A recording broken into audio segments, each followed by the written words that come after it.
Pleasant good night to all members of the Bullfinch blog. Pleasant good night or good day to all my subscribers, all my followers. And I've been away for a while with respect to information and brushing up on a couple of topics here. So I just want to touch on one or two topics tonight. One of the topic being sick birds, dealing with sick bullfinches or any other finch, citizen finch, from what I've experienced in the past, dealing with treatments and whatnot. First of all, when treating birds, we must understand the ailment, the illness, or the sickness. First sign of sickness in a bird or illness is a puffed up bird, a lethargic bird. The bird jumping light or weak, not like it moving like itself, brisk and energetic. It will normally might sit in the bottom of the cage in a corner or on a top stick, center stick, puffed up. The feathers are fluffed, and we have to first understand how to properly identify the sickness at hand that you are dealing with. Now, there are many antibiotics available on the open market, whether it be online or locally in Trinidad or Guyana, wherever you guys from, maybe be the States or whatever it is. And these products are made with specific dosages and they target specific diseases.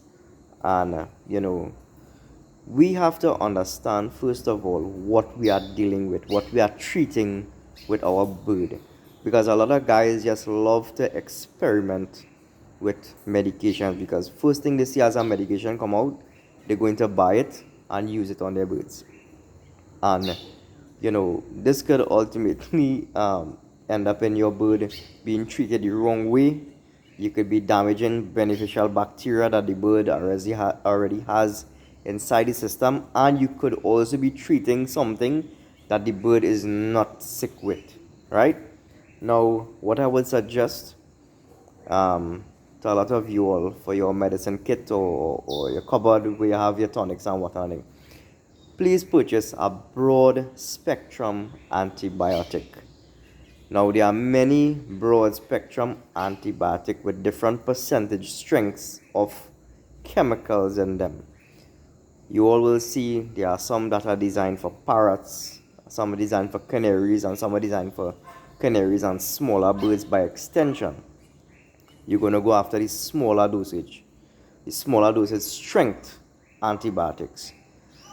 Now, like I said earlier, understanding what your bird is sick with or suffering from is a very important factor when treating your birds. We cannot administer antibiotics to a bird that you have no idea the ailment of.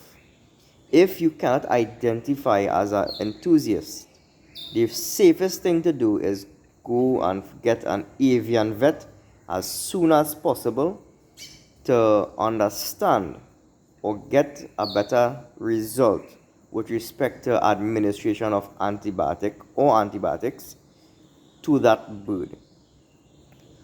When we have to, put birds through a certain period of antibiotics, you have to understand that our bird system is so small, it is so sensitive to immediate change that you are going to add to that water for that bird.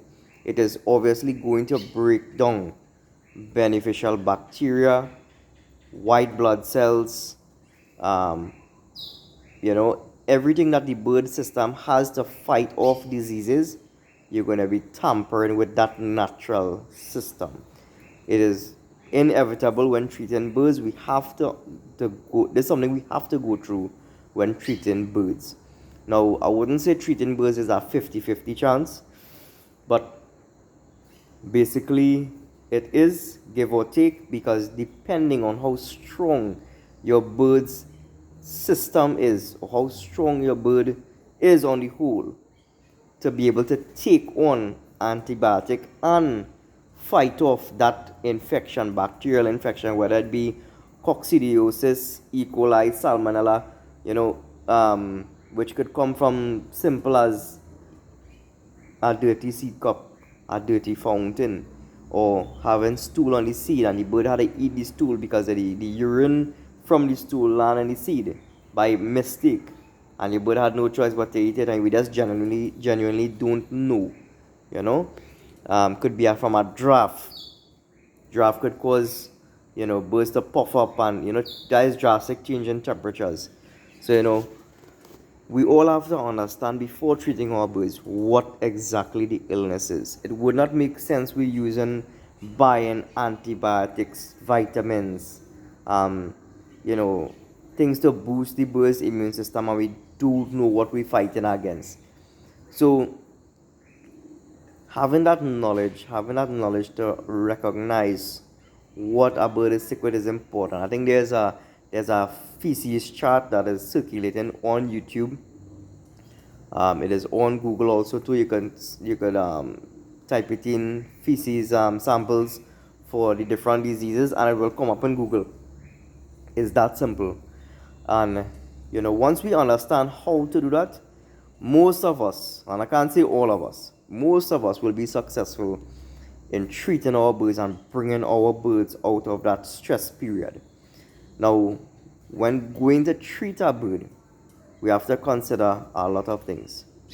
Number one, the environment in which you are treating the bird has to be a warm environment. It cannot be too hot, cannot be too cold. I will suggest personally in Caribbean countries like Trinidad and Guyana, we look for a room with a nice warm temperature, 30 to 31 degrees Celsius, so that the bird does not have to expel extra energy to keep itself warm.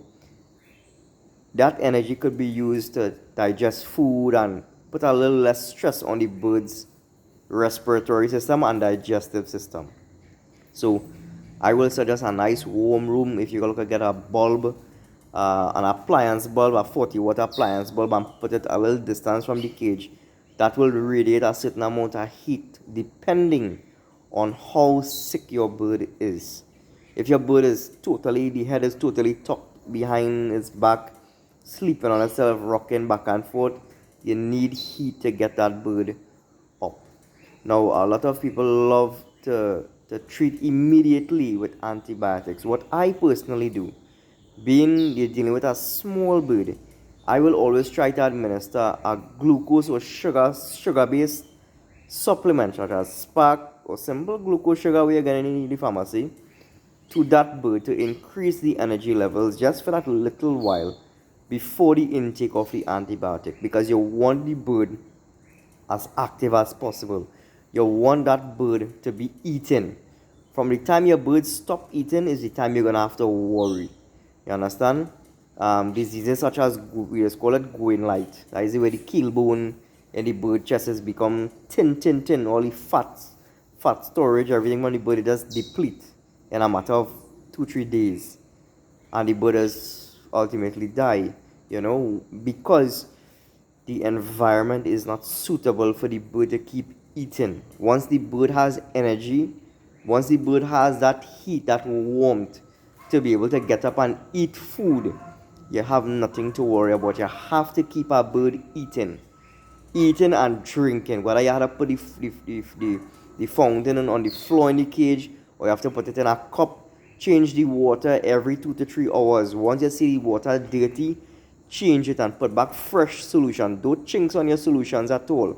Mix your solutions and treat your birds and them properly, so you will not have a problem when getting into treating your birds, right? So I didn't want to run this video to go on so long, but I thought that this information would be very helpful to a lot of newcomers to the game who genuinely don't know about treating your birds, right? There's a broad spectrum antibiotic called Tetratex. There's also something called 4-in-1 is a foreign medication, right? You all could research it on Google. It on Google. It all over the net, right? These are things you have to buy and keep in case of anything. There's something also called VetRx. It is like a menthol-based solution for your birds for respiratory diseases too. This is also very helpful with air sac mite treatment to clear the nostrils and the lung passageway from the dead air sac mites during treatment.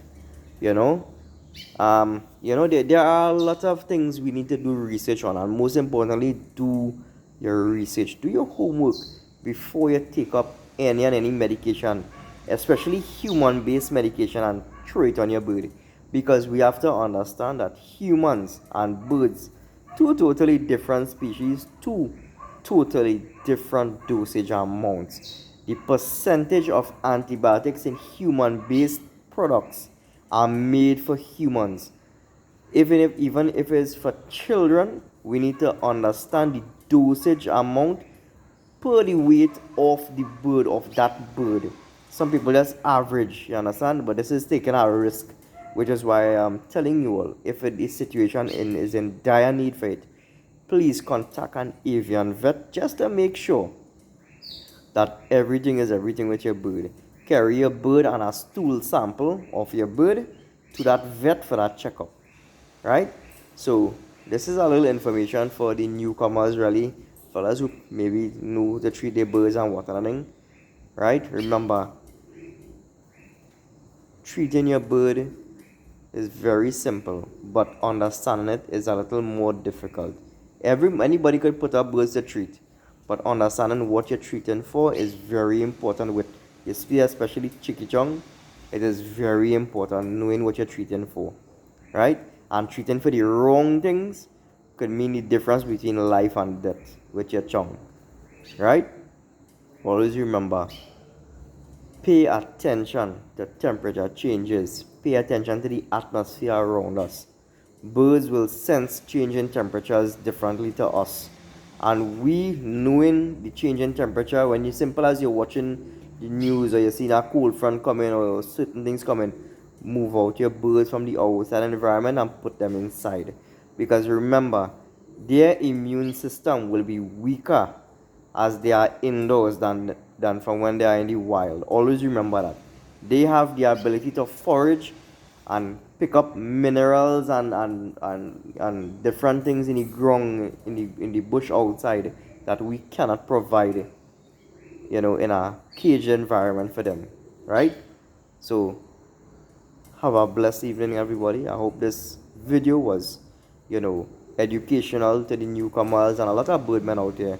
And again, this is just my opinion from my experience. This is in no way to discredit anybody in the game who know more than me. Is not a problem. I just stating my experience. This is what my blog is about, teaching the younger fellas from my experience. And I can only advise at a certain point. I am not a vet, I am not a specialist, but my experience helps a lot of people. So remember, subscribe to my channel, share the video, like the video, and looking forward to more videos again in the near future. Hope to see more support from you all in the near future. Have a blessed evening, everybody. NARIBOY out. Peace out.